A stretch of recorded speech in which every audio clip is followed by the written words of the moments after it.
So hi everyone, lovely to see you again, lovely to spend some time with you on this blustery, cold, windy, raining day here at Phillip Island.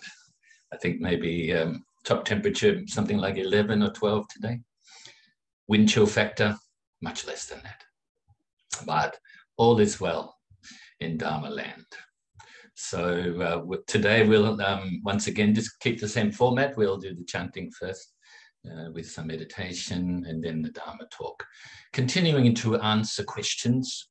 And like I said, I'm bunching them up and doing them under the sort of the heading of subjects. And of course, at the moment, we're going through the song, my song, the Enlightenment and the teaching song, and up to some teaching parts of the song, obviously. So to continue on from last week. And then also we'll continue this commentary on this next week as well. And then, like I said, move on the following week to commentary on the Karaniya Metta Sutta, or the Buddha's words on universal love and kindness. So now be mindful, aware, conscientious, and let's do the reciting of the verses. Namo Tassa Bhagavato ArahatoSammaSambuddhassa. Namo Tassa Bhagavato ArahatoSammaSambuddhassa. Namo Tassa Bhagavato ArahatoSammaSambuddhassa. Buddham saranam gacchami. Dhammam saranam gacchami, Sangham saranam gacchami, Dutiyampi Buddham saranam gacchami, Dutiyampi Dhammam saranam gacchami, Dutiyampi Sangham saranam gacchami, Tatayampi Buddham saranam gacchami, Tatayampi Dhammam saranam gacchami, Tatayampi Sangham saranam gacchami. Namo Buddhaya, Namo Dharmaya, Namo Sanghaya. Namo Buddhaya, Namo Dharmaya, Namo Sanghaya. Namo Buddhaya, Namo Dharmaya, Namo Sanghaya. I take refuge until I am enlightened in the Buddha, the Dharma, and the Sangha. Through the positive potential I create by practicing the 6 paramitas, may I soon attain enlightenment in order to benefit all sentient beings. I take refuge until I am enlightened in the Buddha, the Dharma, and the Sangha. Through the positive potential I create by practicing the 6 paramitas, may I soon attain enlightenment in order to benefit all sentient beings. I take refuge until I am enlightened in the Buddha, the Dharma, and the Sangha. Through the positive potential I create by practicing the 6 paramitas, may I soon attain enlightenment in order to benefit all sentient beings. May all sentient beings have happiness and its causes. May they be free from suffering and its causes. May they never be parted from their happiness beyond suffering. And may they abide in equanimity, free of bias, attachment to the near, and aversion from the far. I shall cause this. Great compassionate Buddha, please inspire me to be able to do so. Reverently, I prostrate with my body, speech, and mind, and present clouds of every types of offerings, actual and mentally transformed. I confess all of my negative actions accumulated since beginningless time, and rejoice in all the virtues of all holy and ordinary beings. Please remain until cyclic existence ends, and turn the wheel of Dharma for all sentient beings. I dedicate the virtues of myself and others to the great enlightenment. However innumerable all sentient beings are, ever to save them all. However inexhaustible my delusions are, about to extinguish them all. However immeasurable the Dharma teachings are, about to master them all. However endless the Buddha's way is, about to follow it completely. Om Mani Padme Hum. Om Mani Padme Hum. Om Mani Padme. Tayatam gate gate para samgate bodhe suha. Tayatam gate gate para samgate bodhe suha. Tayatam gate gate para samgate bodhi suha. So now you can get yourself in your most favorite or most comfortable position for meditation. Important to keep the mind upright. If you can keep your body upright too, you just do so. But some of you may have some issues in your back and so forth, so it's okay to lean back of a chair, or even lying down is okay. Just be careful that you don't fall asleep, especially in the early morning. So anyway, you can get to the position that you want and bring your mind inside your body. And we will release the tension from the body. So release the tension from the tips of your toes all the way up your legs, up your upper torso to your shoulders, and then down your arms to the tips of your fingers, and then back up to your neck and to your head and to the top of your head. So let's take a few moments to do this now.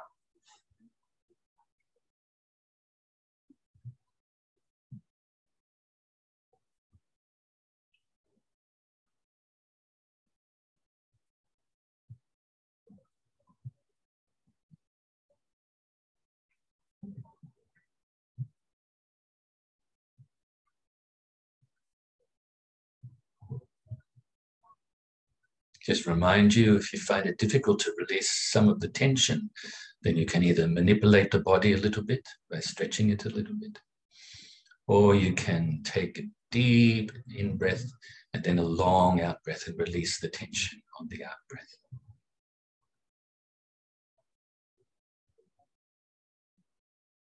So now you've done this, you can scan your body once more briefly, just to see if there's any more tension you can release.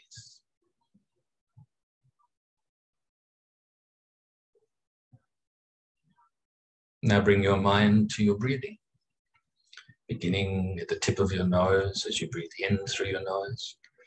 The air passes the back of your throat, it's quite cool, past your chest area, into your lungs.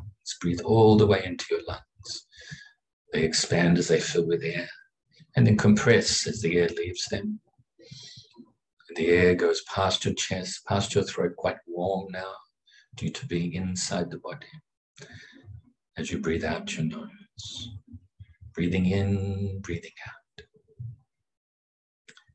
If you'd like, then you can also count the breaths from 1 to 10.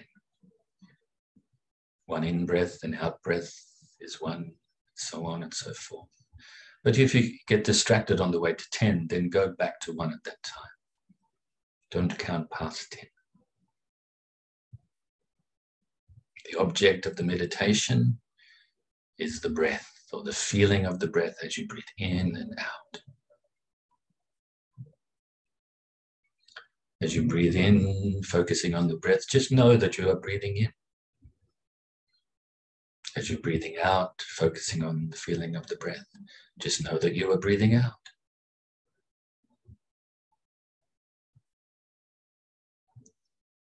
If thoughts arise, or any other mental activity arises, don't cling to it. Don't grasp at it. Also, don't try to forcefully push it away or deny it. but let it go naturally by refocusing on your breath. And likewise, if your mind becomes dull, just refocus on your breath more brightly. So let's practice like this in silence for a few minutes. Let go of worry, let go of anxiety. Be confident in yourself and the method. Trust in yourself and the method. Have faith in yourself and the method.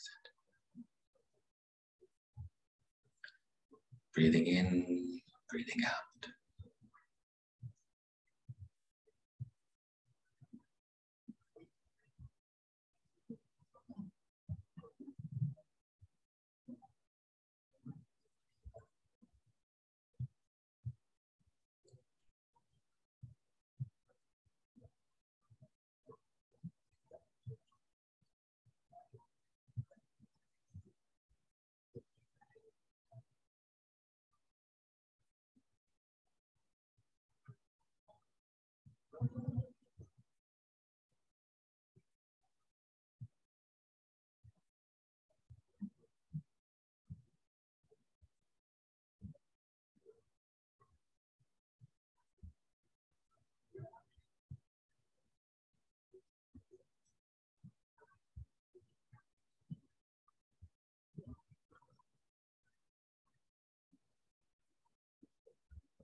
So now we can feel very pleased with ourselves for engaging in this practice and fill ourselves with universal love and kindness, with the confidence and trust, faith, with the friendship, harmlessness, non-violence, honesty, acceptance, forgiveness, and other such good qualities. You can utilize visualization of filling yourself with white light or nectar.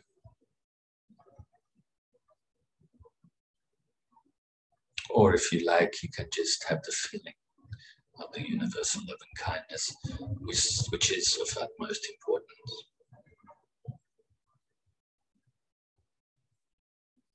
Fill yourself with so much loving kindness that it now overflows outwards and radiates initially to your loved ones, family, and friends, and fills them with this universal loving kindness as well. Have the wish that they be happy, free from suffering, and be peaceful.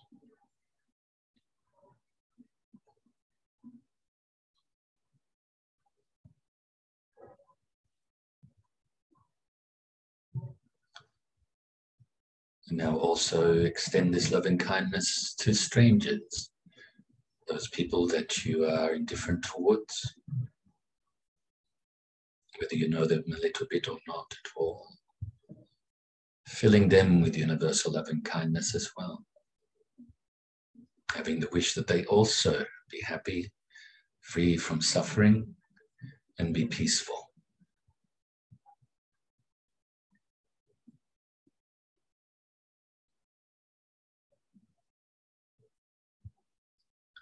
Now also include those that you may regard as enemies, those people that you find very difficult.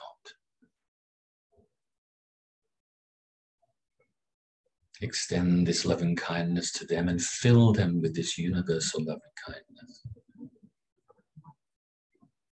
May they also be happy, free from suffering, and be peaceful.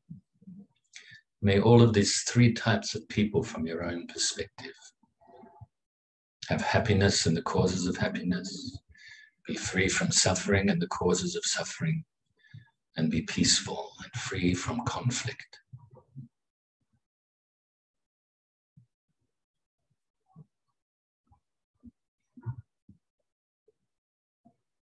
Now gradually radiate this loving kindness out further and further distance-wise.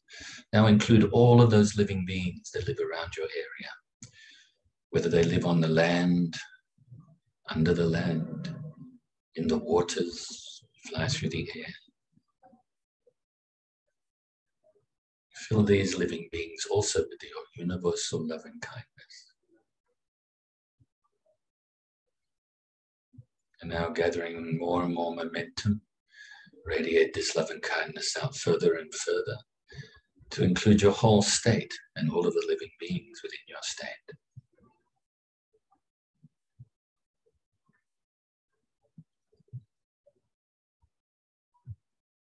And also other states and counties, regions throughout your whole country.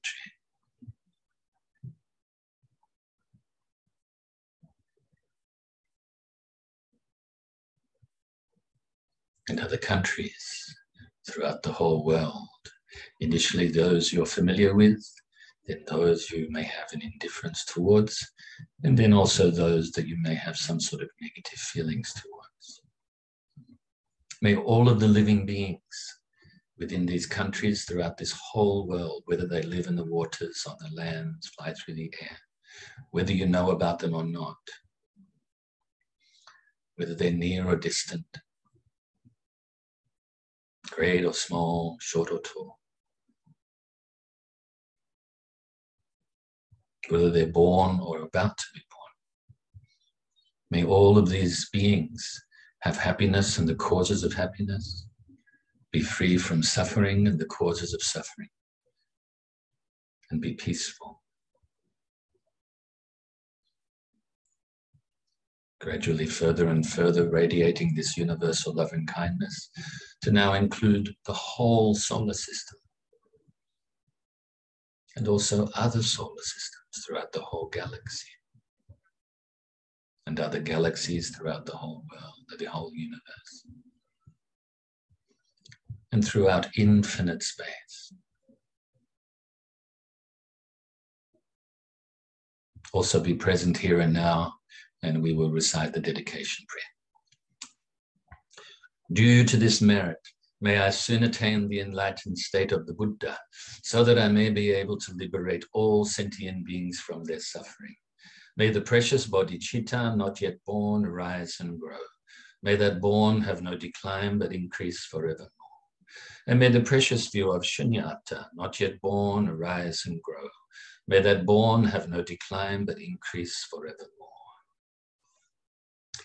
And so, as mentioned before we started the chanting today, we can continue to have commentary on the song, the Enlightenment, and the teaching. Of course, as mentioned, we've covered the Enlightenment a couple of weeks ago and started to cover the teaching part of the song last week.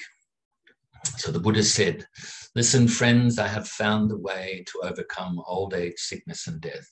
Let me teach you, and if you listen, learn, and practice as I tell you, very soon you will know for yourselves that what I say is true." So we covered all of that last week. And so if you either missed it or you want to be reminded, then review the video either on the YouTube channel or on Facebook. And so now we move on. Buddha actually giving some instruction on, first of all, the relative reality, on conditioned existence. He says, all phenomena are dependent on conditions, cause and effect. So what are the exact lyrics in that song? It's, listen, learn, and practice what I tell you. Very soon you will know for yourselves that what I say is true. All phenomena are dependent on conditions, cause and effect. I was right in the beginning. Ignorance is the root of all evil and the cause of all suffering. But when it is replaced with wisdom, one realizes nirvana. So then, of course, so the first part of that is talking about conditioned existence or relative conditioned existence. This within samsara, cyclic existence. And then the last word, of course, nirvana, is beyond cyclic existence. It is unconditioned. So the Buddha also then explains that once we realize this supreme wisdom, which of course includes the great compassion and so forth, then we can be free from this cyclic existence, free from samsara. Okay, so all phenomena, think about that word phenomena. I didn't really use that word very, very much in my life until I started to get really serious about my Dharma studies. And of course, we tend to use that word in Buddhism a lot. Of course, you can say things, that's maybe a little bit more ordinary, but phenomena maybe is a good word. And of course, what are we talking about? Phenomena. That's things, all things, physical, whether that be living beings and their bodies, their physicality and the like, or whether that be inanimate objects, whether you know them in front of you right now, big things, small things, or whether that be things that are just an idea to you, you know, like other planets, other suns, things like that, or even our sun, where the way we look at it in the sky, you can look up and you go, oh, it's that big, you know, because our eyesight is not perfect. So obviously the sun is not that big. It's huge, and we don't even know about it. So this leads on to the other type of phenomena, which is mental phenomena. So the idea of this sun, whether you think it's that big or whether you realize it's huge compared to us, especially, then this is just an idea, isn't it? And the mind, of course, all phenomena comes down eventually to the mind, what we call mind only, everything that rises from the mind. Without the mind, without your consciousness, you cannot experience any of this anyway. Whether it exists, a mountain exists as in a mountain, not from its own side, of course, it doesn't call itself a mountain. But that's just an idea from our mind. But whether that, whatever you may call it or think about, whether it exists on the outside or not, you cannot experience it without your mind. But of course, as we know, all phenomena are impermanent. The conditions arising all the time and changing all the time. It's always becoming something else, even if that's over a very long period of time. So much so that it appears that it could be permanent to us. You know, maybe we look at this world, the world's permanent because we only live, you know, short lifetimes. You could say up to 100 years or something at very, very most, if we're lucky. Or some would say not lucky. And so because this world is much older than that, lasts much longer than that, it appears to many people that it probably is permanent or something like that. Anyway, so, but we know for sure it's changing all the time. So the large things are changing, the components within them, each little dust mote and water and fire, all of the elements are changing constantly, even within this earth, within this planet. And then, of course, as a whole, due to that, the whole is also changing all the time. But once again, I'll go back to mentality. This earth, as we think about it right now, is a concept to us. Even things that we can perceive right in front of us right now, this computer and the images on the computer, for instance, and the voice coming through the computer.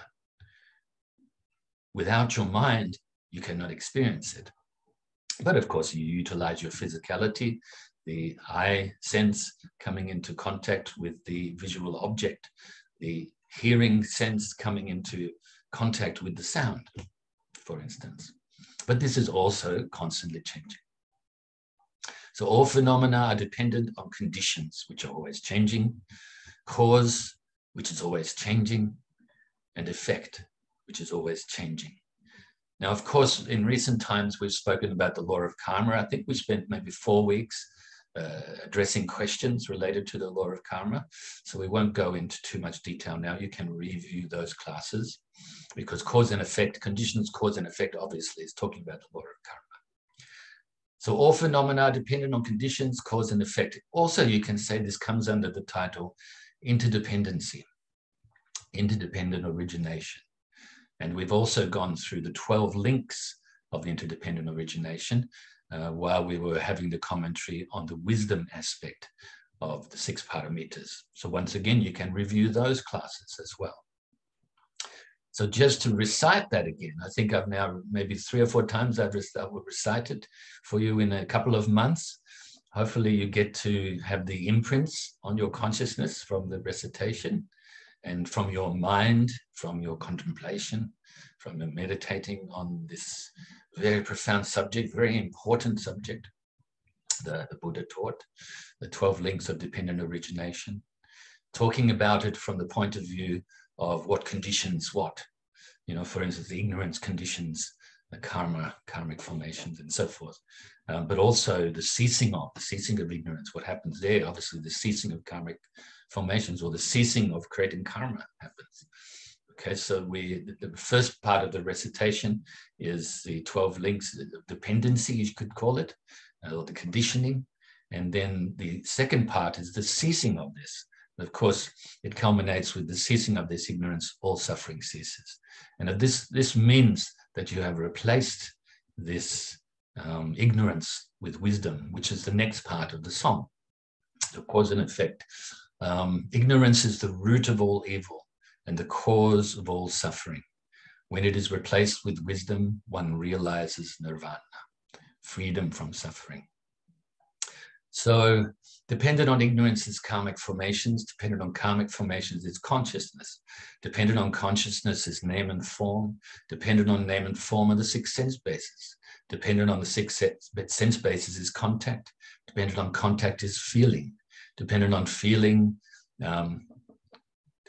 is desire, dependent on desire is clinging, dependent on clinging is becoming, dependent on becoming is birth, dependent on birth is old age, sickness, death, sorrow, grief, lamentation, pain, despair, and a whole great mass of suffering.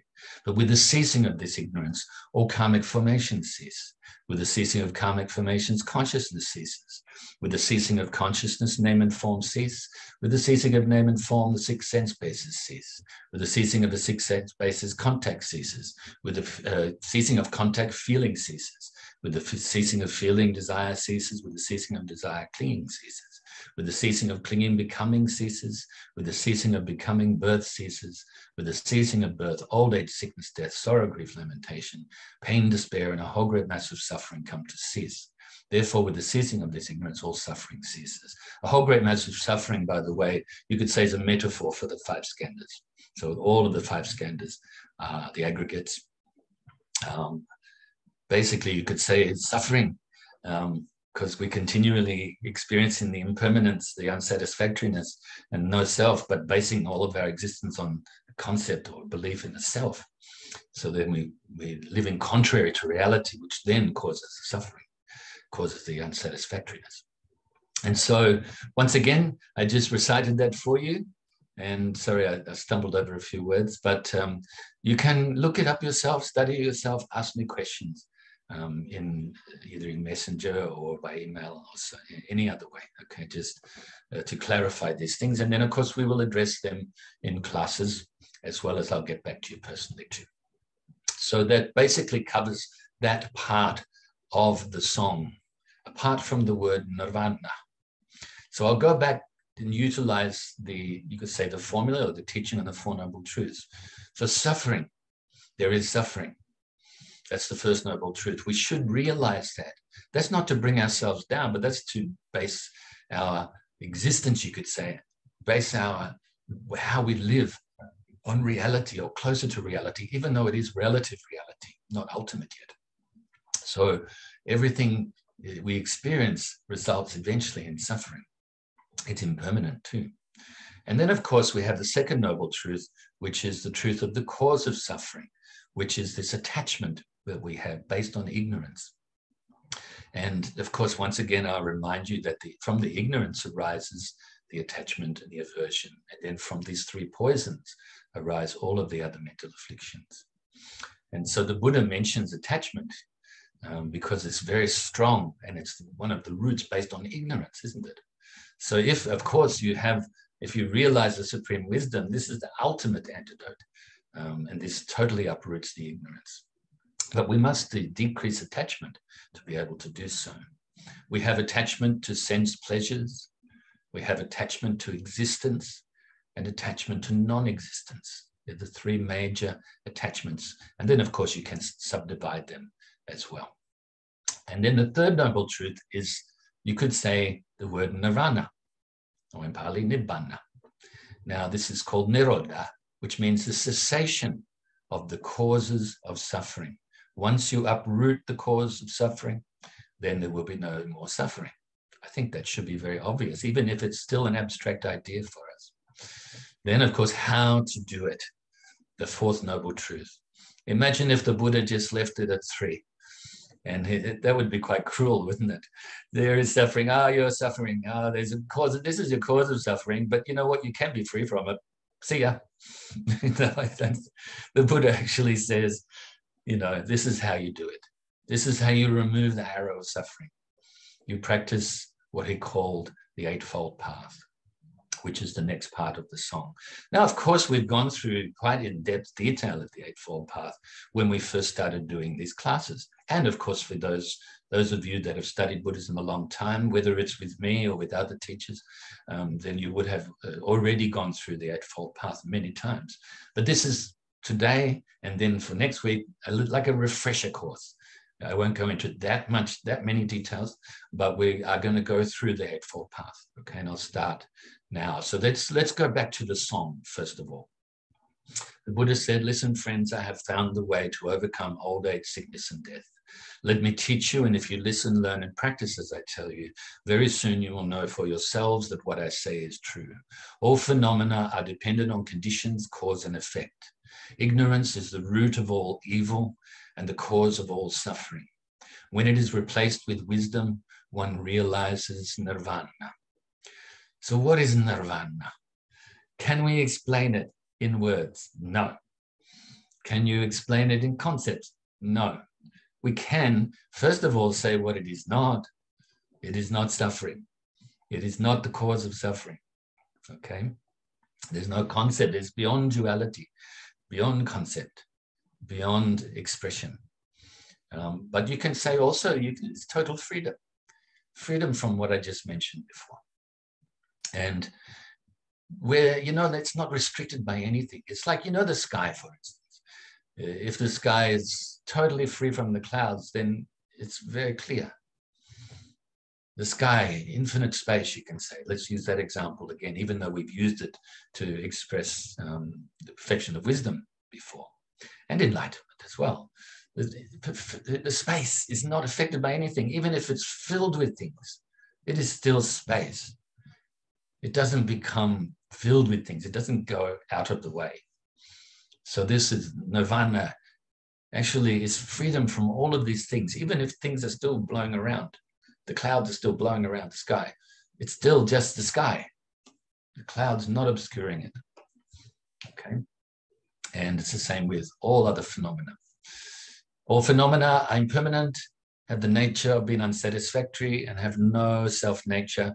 That's the three marks of existence. Add another one. Nirvana is freedom from all this and unconditioned. So the first three are conditioned, and nirvana is unconditioned. Unconditioned by conditions, cause and effect. And then the Buddha goes on to say, so nirvana, avoid all extremes. Practice the middle path, the Noble Eightfold Path. So avoid the extremes of eternalism. Avoid the extreme, the opposite of that, nihilism, eternalism, thinking that everything is, like solid and has a self and is everything be eternal, some sort of creator being made everything. Then the other one, nihilism, nothing exists. Not even the law of karma exists. And so avoid these two extremes. Also avoid the nihilistic extreme can also, you can go on to say there's sort of like a self-mortification practice. The first one, eternalism, is like the belief, like I said, in some sort of superior being. Then the other one is he's thinking that you can, by harming yourself, you can decrease attachment, decrease your fears, things like that. But actually, as you know from the example of the Buddha's life, he realized these were extremes. So he discovered or unveiled the middle path, the middle way. So beyond these extremes, avoid all extremes, practice the middle path, the Noble Eightfold Path, which consists of perfect understanding, perfect thought, perfect speech, perfect action, perfect livelihood, perfect effort, perfect mindfulness, perfect concentration. Do no evil, do only good. Train your mind. This is the teaching of the Buddha. This is the path to enlightenment. And for the benefit of all, teach the Dharma, which is excellent in the beginning, in the middle, and the end. So practice the Eightfold Path, and the second part of that you can say, just after I mentioned the Eightfold Path, talking about do no evil, do only good, train your mind. You could say do no evil really is predominantly about morality, which is three aspects of the right speech, right action, right livelihood, and the Eightfold Path. Then do only good. Basically, it's about the meditation, so the right effort, right concentration, and right mindfulness and right concentration. And then purify your mind or train your mind in wisdom, the right understanding and the right thoughts. That'll do for now. I have no idea how long we've got left, so I will say I rejoice in your merits as always. Study, practice, and share the Dharma to the best of your ability. And I will see you next week. Take care.